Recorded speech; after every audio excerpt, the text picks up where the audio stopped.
سؤال بيسأل المسيح لك النهارده، انت بتنظر الى ايه؟ بتبص على ايه؟ ايه الشيء اللي بيلفت نظرك؟ ايه الشيء اللي واخد عينيك؟ ايه الشيء اللي واخد فكرك؟ ايه الشيء اللي موجه عينيك عليه؟ ماذا خرجتم لتنظروا؟ ايه رأيك السؤال ده؟ انا وانت محتاجين قبل ما نطلع من البيت نسمعه من فم المسيح الطاهر. ماذا خرجتم لتنظروا؟ طالعين علشان تشوفوا ايه؟ ماذا خرجتم لتنظروا؟ صحيح، ليه ما تسألش نفسك السؤال ده؟ ماذا خرجتم لتنظروا؟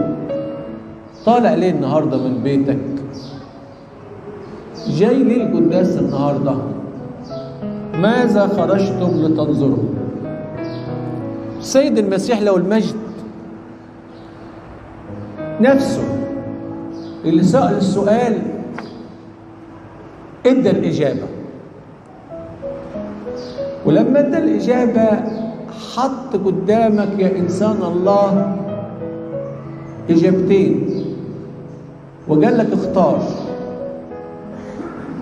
ماذا خرجتم لتنظروا؟ أإنسانا لابثا ثيابا ناعمة؟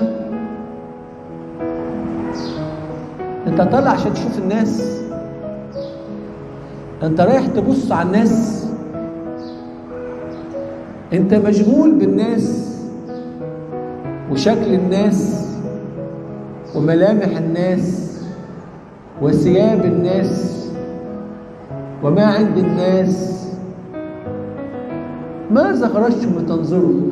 انت بتبص فلان ده عمل ايه ثروة وعمل ايه بيوت واتجوز مين وخلف ايه ومعاه ايه بيعمل ايه ولابس ايه وماسك موبايل ايه وعربية ايه وبيشتغل ايه. حقيقي جد ربنا ده عجيب فعلا، عارف تبارك اسمه فيما ينظر الناس. ماذا خرجتم لتنظروا؟ أإنسانا لابثا ثيابا ناعمة؟ يعني انت خدت عينيك الناس اللي لابسه لبس كده ثيابا ناعمه وكلامها ناعم. عايز اقول لك يا حبيبي ربنا برضه اللي بيجاوب. هو ذا اهل الثياب الناعمه هم في بيوت الملوك. بتوع الثياب الناعمه دول مالكش دعوه بيهم، دول في بيوت الملوك. بتوع الثياب الناعمه خليهم في الثياب الناعمة وسيبهم يترفهون وسيبهم يعيشوا زي ما يعيشوا، لعلهم في يوم من الأيام يعرفوا أن باطل الأباطيل الكل باطل وقبض الريح ولا منفعة من تحت الشمس.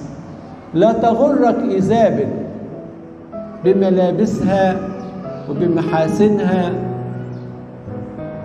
لا تغرك إيزابل بإغواءاتها. إيه إيزابل؟ إيزابل دي الدنيا اللي بتغرينا وتغوينا بالمكاسب والسفريات والمتع والشهوات والصحوبات والمناظر المبهرة والعمارات الشاهقة